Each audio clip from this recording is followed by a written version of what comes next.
Chapter 7 of The Little Prince.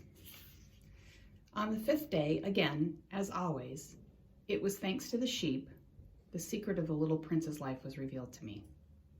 Abruptly, without saying anything to lead up to it, and as if the question had been born of long and silent meditation on his problem, he demanded, "A sheep, if it eats little bushes, does it eat flowers too?" "A sheep," I answered, "eats anything it finds within its reach." "Even flowers that have thorns?"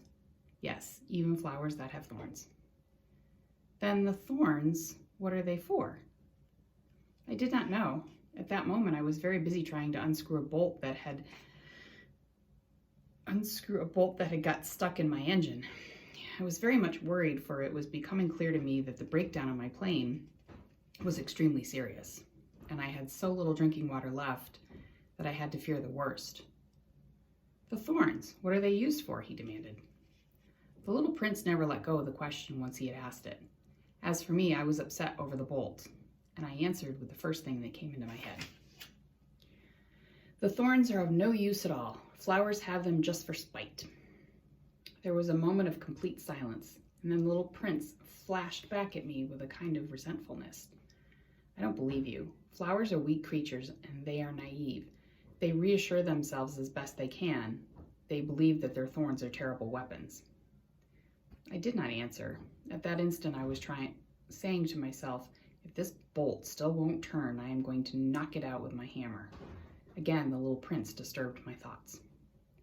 "And you actually believe that the flowers—" "Oh no," I cried. No. I don't believe anything. I answered you with the first thing that came into my head. Don't you see I'm very busy with matters of consequence?" He stared at me, thunderstruck. Matters of consequence. He looked at me there with my hammer in my hand, my fingers black, my engine grease bending down over an object which seemed to him extremely ugly. "You talk just like a grown-up." Well, that made me a little bit ashamed, but he went on relentlessly. "You mix everything up together. You confuse everything.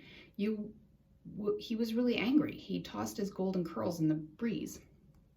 "I know a planet where there is a certain red-faced gentleman. He has never smelled a flower. He has never looked at a star. He has never loved anyone. He has never done anything in his life but add up figures. And all day he says over and over, just like you, 'I am busy with matters of consequence.' And that makes him swell up with pride. But he is not a man. He's a mushroom." "A what?" I said. "A mushroom." The little prince was now white with rage. "The flowers have been growing thorns for millions of years. For millions of years, the sheep have been eating them just the same.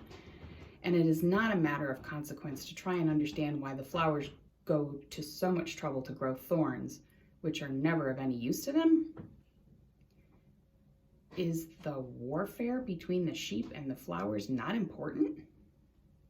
Is this not of more consequence than a fat red-faced gentleman's figures?